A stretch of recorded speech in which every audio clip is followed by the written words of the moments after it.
Ça fait déjà quelques semaines depuis que nous avons commencé à étudier les livres de Daniel.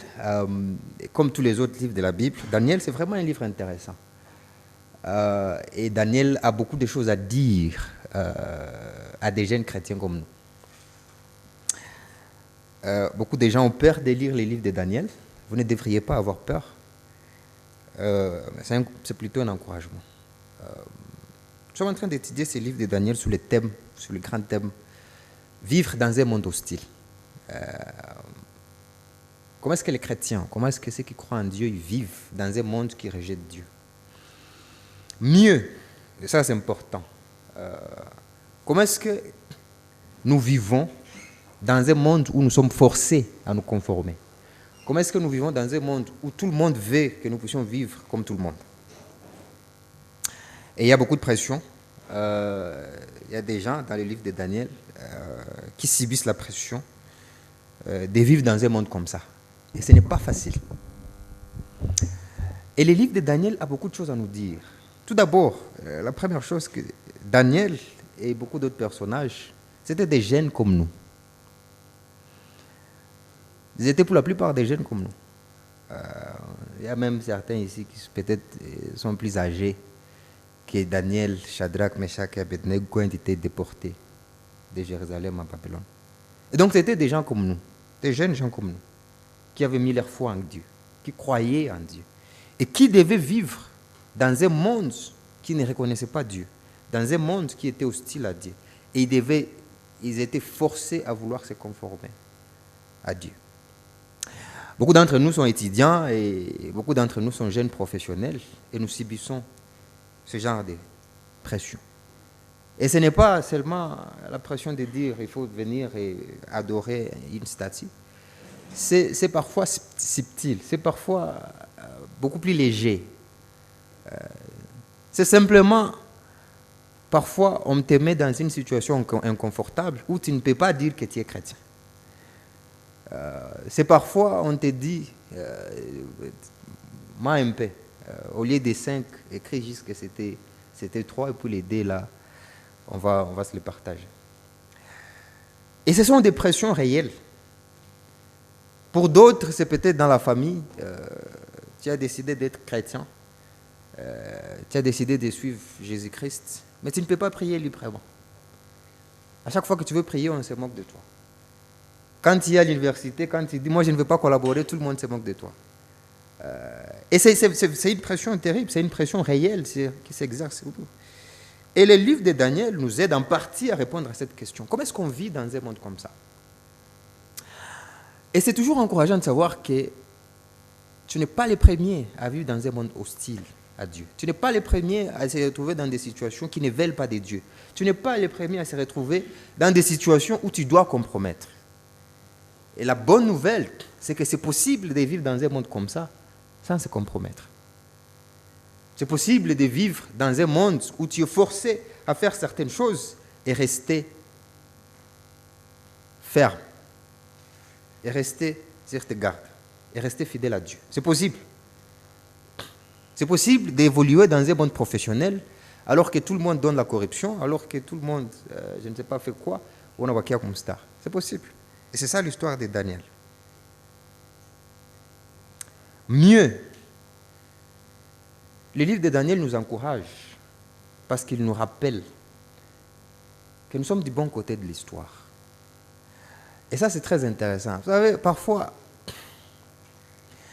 on a l'impression que décider de suivre Jésus, devenir chrétien, c'est rater sa vie.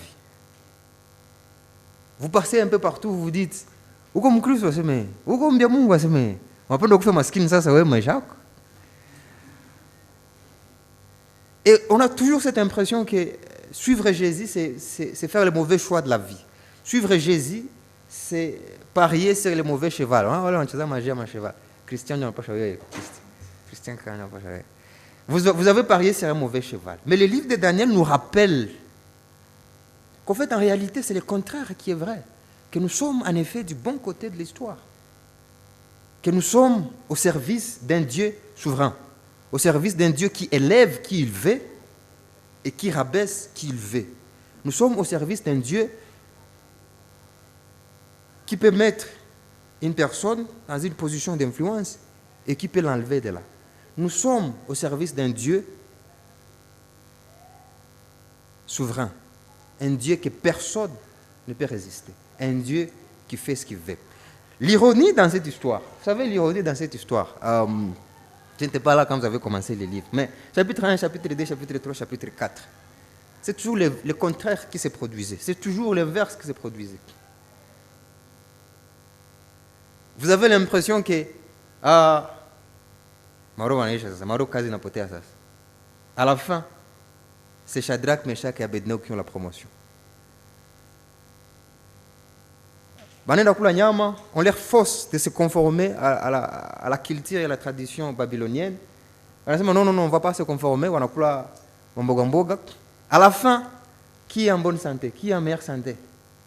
C'est ceux qui ont refusé de se conformer. On vient, on dit qu'il faut adorer les dieux, la statue que le roi a produit. Tout le monde se prosterne. Tout le monde se prosterne. 3 refusent. Et à la fin, qui a la promotion? Les 3 qui ont refusé. On dit à Daniel, c'est chapitre 6, on va voir ça la semaine prochaine. Il faut arrêter de prier. Tout le monde là, il faut se conformer. Daniel refuse de se compromettre. À la fin, qui est promis? C'est Daniel. Et donc c'est aussi une mauvaise pensée de croire que si vous restez ferme dans votre marche, vous allez perdre. C'est vrai qu'il y a des situations où votre foi risque de vous coûter votre travail. Votre foi risque de vous coûter vos amis. Votre foi risque de vous coûter votre réputation. Mais dans le livre de Daniel, on nous montre aussi que votre foi peut faire en sorte que vous puissiez être élevé encore et encore et encore. Et en regardant la Bible tout entière, nous savons certainement que si vous restez ferme dans votre foi, si vous ne vous compromettez pas, vous serez certainement promis. Vous pouvez perdre votre travail dans ce monde, mais à la fin, vous serez promis. Voilà un peu le message du livre de Daniel. Et c'est tellement un encouragement pour nous. Mais c'est aussi, et il faut dire, c'est aussi, il n'y a pas d'excuse. Il n'y a pas d'excuse. Tu ne vas pas dire, c'est mon cher, tout le monde triche comme ça, on ne peut pas. On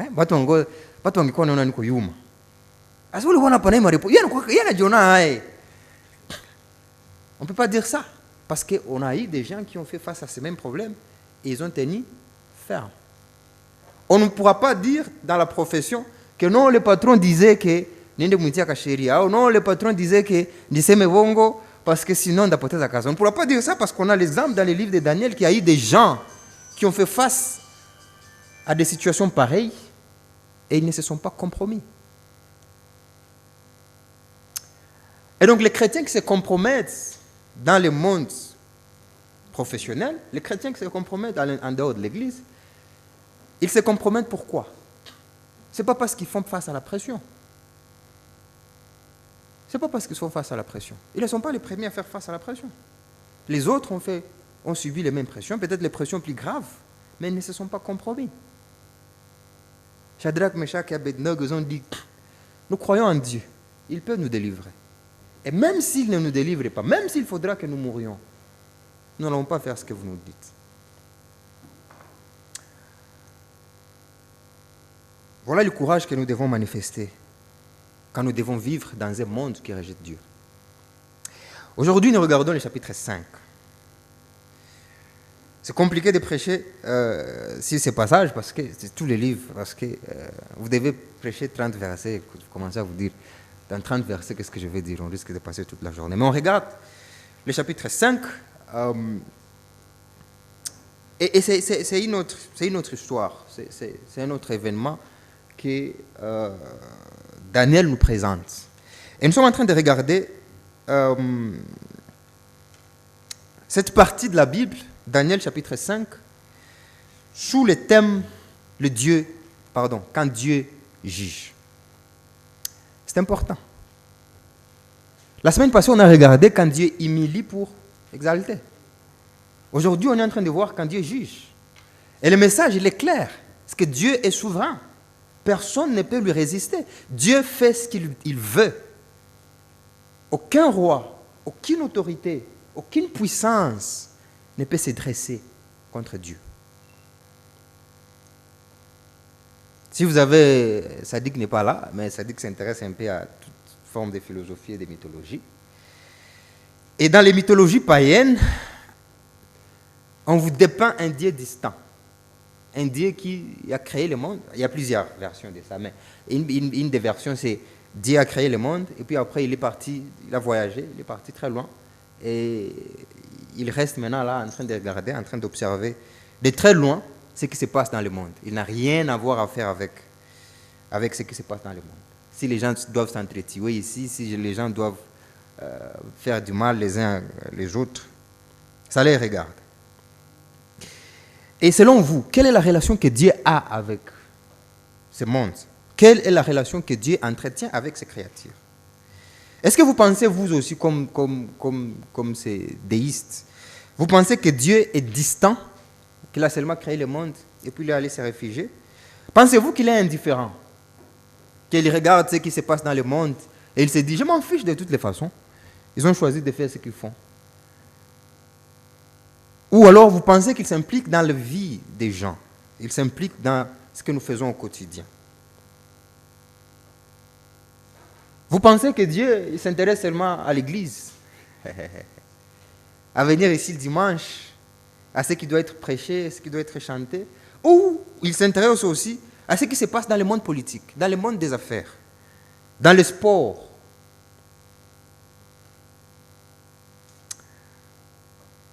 Est-ce que ce monde, c'est un monde fermé? Ou est-ce que ce monde, Dieu y intervient? Ce sont des questions importantes. Parce que la façon dont nous répondons à ces questions va influencer la façon dont nous menons notre vie. Si nous pensons que Dieu n'intervient pas, je deviens Dieu, je fais ce que je veux. Parce que de toutes les façons, il n'y a personne au-dessus de moi qui doit dire ou qui doit intervenir dans les actions que je fais. Si je pense que le monde, Dieu n'y intervient pas, je vais me dire, de toutes les façons, dans mon petit territoire, je suis mon propre Dieu, je fais ce que je veux. Et mes actes, ça va passer sans conséquence. Mais si Dieu observe chaque détail de notre vie, ça fait la différence. Parce que maintenant, je commence à faire attention à ce que je veux. Je commence à faire attention à ce que je fais. Parce que je sais que ce que je fais a des réelles conséquences. On ne vit pas, comme nous allons le voir, nous ne vivons pas dans un monde qui est laissé à lui-même. Nous ne vivons pas dans un monde où on peut faire ce qu'on veut. Nous vivons dans un monde de Dieu, dans un monde d'un Dieu souverain qui a placé les limites à ce que les gens peuvent et doivent faire.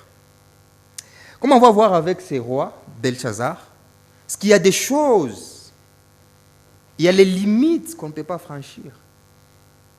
Il y a les limites qu'on ne doit pas franchir. Parce que nous vivons dans un monde de Dieu et c'est Dieu qui décide de ce qui doit se passer. Mais bien plus, et ça c'est important, dans un monde comme celui-ci, dans un monde d'un Dieu souverain qui contrôle les actes des gens, nos choix, nos actions ont des conséquences. Rien ne passera sans subir le jugement qu'il faut. Rien. Et donc vous ne pouvez pas vous élever, vous ne pouvez pas vivre votre vie en rébellion contre Dieu et Dieu faire comme si non, non, ça ne va pas se passer comme ça avec Dieu. Ça ne va pas se passer comme ça avec Dieu. Vivez en rébellion contre Dieu, montrez-vous arrogant et orgueilleux contre Dieu, et le jugement de Dieu tombera sur vous sûrement. Ça tombera sur vous sûrement. Et donc ce passage, comme celui de la semaine passée, qu'est-ce que ça nous rappelle? Ça nous rappelle que nous vivons dans un monde où il y a un Dieu qui est souverain. Il élève qui il veut, il humilie qui il veut, et il punit ceux qui s'enorgueillissent. Mais c'est aussi un Dieu de grâce. Parce que comme on a vu la semaine passée, c'est un Dieu de grâce. Si vous vous humiliez, il est prêt à pardonner. Mais si vous devenez orgueilleux, arrogant, il va punir. C'est dans un monde comme ça que nous vivons. Quel est mon objectif ce matin? J'espère que quand nous allons sortir d'ici, nous allons tous nous rendre compte, chers amis, et ça c'est important, nous allons tous nous rendre compte que nous ne sommes pas le maître de nos destins. Nous ne faisons pas ce que nous voulons. Nous sommes des sujets de Dieu. Et nous devons nous soumettre à la seigneurie de Dieu. Nous devons nous soumettre à la souveraineté de Dieu, tout en sachant que quel que soit ce que nous faisons, les conséquences s'en suivront. Si nous nous mettons en rébellion contre Dieu, ce qui va se passer, c'est que Dieu va nous punir. Dieu va nous juger. Et donc nos actes feront face au jugement de Dieu. Nous allons étudier ces passages en 3 points. Tout d'abord, on va regarder la souveraineté de Dieu dans les affaires des humains. Ça, c'est le premier point. Et ça, c'est le premier verset au 13e verset. Comment est-ce que Dieu intervient dans les affaires des hommes? Le deuxième point, le Dieu qui juge, ou les jugements de Dieu contre quiconque s'élève contre Dieu. Et puis très rapidement, on va essayer d'appliquer. Alors, le premier point, la souveraineté de Dieu dans les affaires des hommes. Qu'est-ce qui se passe ici? Nous sommes à la fin du règne de Nabuchodonosor. Il y a un autre roi qui vient, il s'appelle Belchazzar. Et un jour, ce roi décide de s'offrir une fête. On ne nous explique pas c'était à l'occasion de quoi, mais l'empereur s'est dit, on va chiller aujourd'hui. Et donc il invite ses dignitaires, il invite ses femmes, il invite ses concubines, et il s'offre une somptueuse festivité. Et pendant qu'il est en train de célébrer, qu'est-ce qu'il décide de faire? Après avoir goûté au vin, qu'est-ce qu'il décide de faire? Regardez le verset 2. Après avoir goûté, verset 2, sous l'effet du vin, Belchazzar ordonna qu'on apporte les coupes en or et en argent que son prédécesseur Nebuchadnezzar avait enlevées du temple de Jérusalem. C'était afin que les rois et ses hauts fonctionnaires, ainsi que ses femmes et ses concubines, s'en servent pour boire. On apporta alors les coupes en or qui avaient été enlevées du temple de la maison de Dieu de Jérusalem. Et les rois et ses hauts fonctionnaires, ses femmes et ses concubines, l'utilisèrent pour boire. Ils burent du vin et ils célébrèrent les dieux en or, en argent, en bronze, en bois et en pierre. Qu'est-ce qui se passe? Le roi, il est en train de boire et tout d'un coup, il a l'impression qu'il est l'homme le plus puissant du monde, qu'il n'y a personne au-dessus de lui et il se croit autorisé à faire tout ce qu'il veut. Et qu'est-ce qu'il dit? Il dit, je me rappelle, Nebuchadnezzar avait fait amener de Jérusalem les objets sacrés, les objets qui étaient dédiés à Dieu et aux sacerdotes et au service de Dieu dans les temples. C'est ces objets-là, saints, sacrés, mis à part pour le service de Dieu que je vais utiliser. Et il a envoyé les gens pour aller apporter ces objets. Et les gens sont allés, ils ont apporté les objets. Et qu'est-ce qu'il a fait? Il a profané les objets saints, parce que dans les temples à Jérusalem, c'était des objets qu'on utilisait pour apporter les sacrifices dans les lieux très saints. Et donc ce n'étaient pas des objets que n'importe qui pouvait utiliser.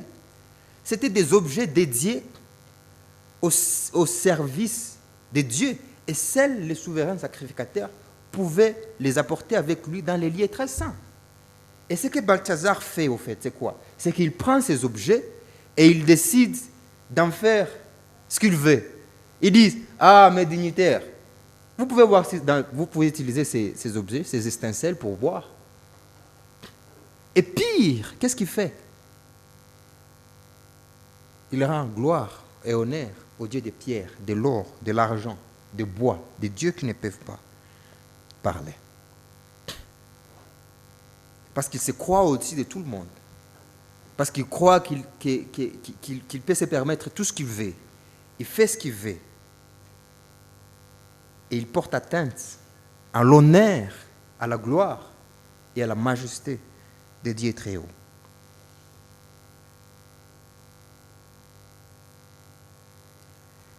Et ça, c'est quelque chose que Dieu ne permet pas. Ça, c'est quelque chose que Dieu ne laisse pas passer. Qu'est-ce qui se passe? Verset 5. Tout d'un coup, à ce moment-là, apparurent les doigts d'une main humaine et ils écrivirent.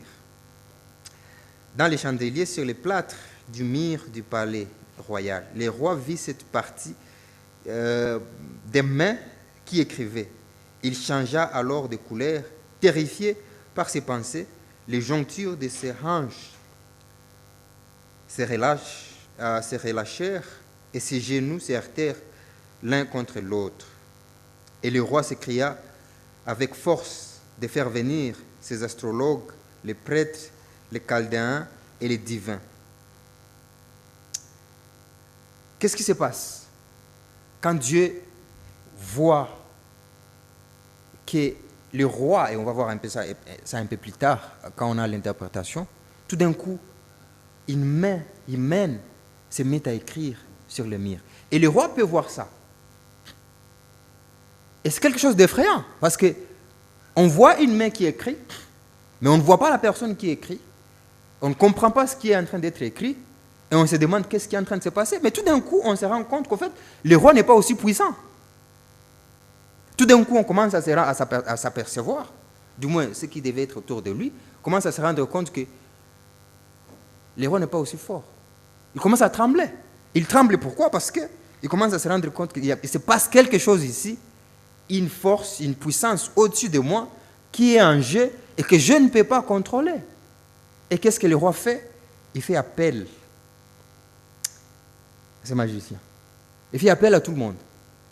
Et qu'est-ce qu'il dit? Verset 7. Il dit,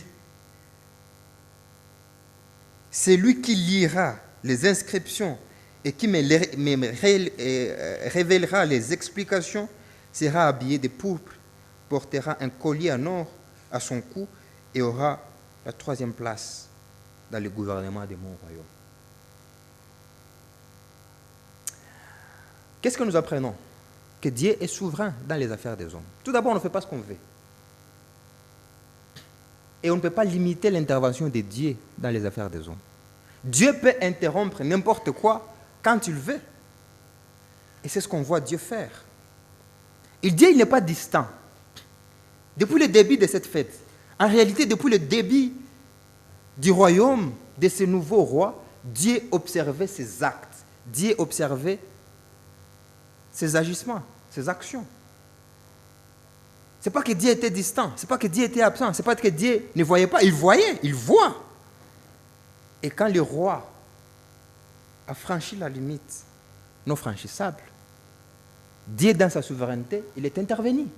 Et il a dit, ça ne va pas continuer comme ça. Je mets fin à tes jours. Et le roi offre à quiconque pourra expliquer, et ça c'est intéressant, il offre à quiconque pourra expliquer, 3e personnalité dans la République, et tout l'honneur et toute la gloire qu'il pouvait offrir.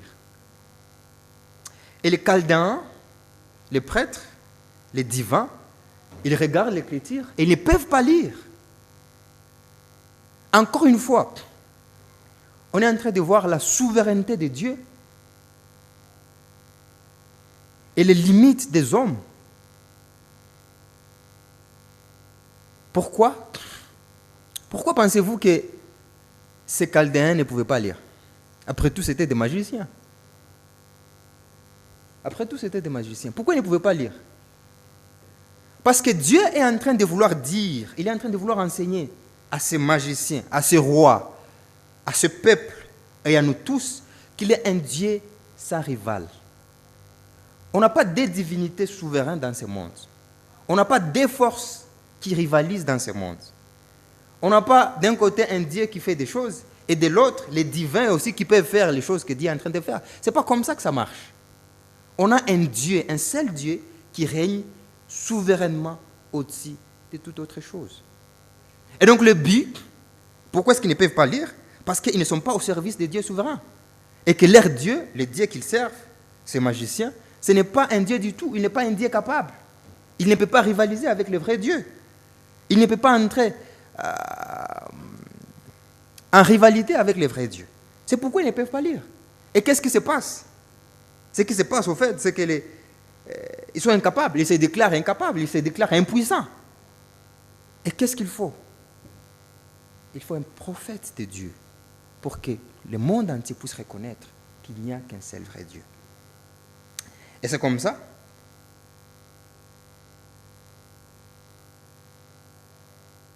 Verset 9.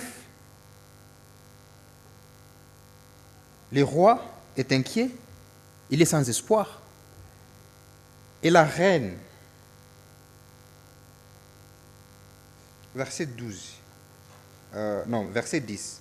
Alertée par les paroles du roi et des hauts fonctionnaires, la reine, quand on parle de la reine ici, les gens pensent que c'est la mère du roi, pas la femme du roi. La reine, entrant dans la salle du festin, et dit au roi, « Roi, puisses-tu vivre toujours? Ne te laisse pas terrifier par tes pensées et ne change pas de couleur. Il y a dans ton royaume un homme qui en lui l'esprit de Dieu saint. Déjà à l'époque de ton prédécesseur, on a trouvé chez lui des lumières, de l'intelligence et une sagesse semblable à la sagesse de Dieu. Aussi le roi Nabuchodonosor l'a désigné chef suprême des magiciens, des astrologues, des prêtres, des chaldéens et des divins. Ce qu'il a fait ton prédécesseur sur le trône. En effet, on a trouvé chez lui, chez Daniel, appelé Belteshazzar, par le roi, un esprit supérieur de la connaissance, de l'intelligence, la faculté d'interpréter les rêves et d'expliquer les énigmes et de répondre les questions difficiles. Que Daniel soit donc convoqué et il révélera les explications. Il faut que ce soit Daniel pour montrer que Dieu n'a pas de rival, qu'il n'y a pas des forces dans le monde qui agissent, que Dieu va faire une chose et les forces du mal ou les forces des ténèbres font d'autres choses. Non, il n'y a qu'un seul Dieu. Et il faut que le monde entier le reconnaisse. Et c'est comme ça qu'on fait appel à Daniel. Et Daniel vient.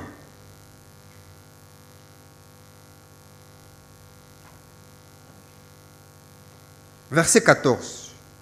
J'ai appris à ton sujet que chez toi, ça c'est le roi qui est en train de dire à Daniel, j'ai appris à ton sujet que tu as en toi l'esprit de Dieu et qu'on trouve chez toi la lumière, l'intelligence et une sagesse extraordinaire. On vient d'amener devant moi les sages et les astrologues afin qu'ils lisent cette inscription et m'en fassent connaître l'explication. Mais ils n'ont pas été capables de révéler l'explication des mots. J'ai appris que tu peux donner des explications et résoudre des questions difficiles. Maintenant, si tu peux lire cette inscription et m'en faire connaître l'explication, tu seras habillé de pourpre, porteras un collier en or à ton cou et tu seras la troisième personnalité du gouvernement de mon royaume.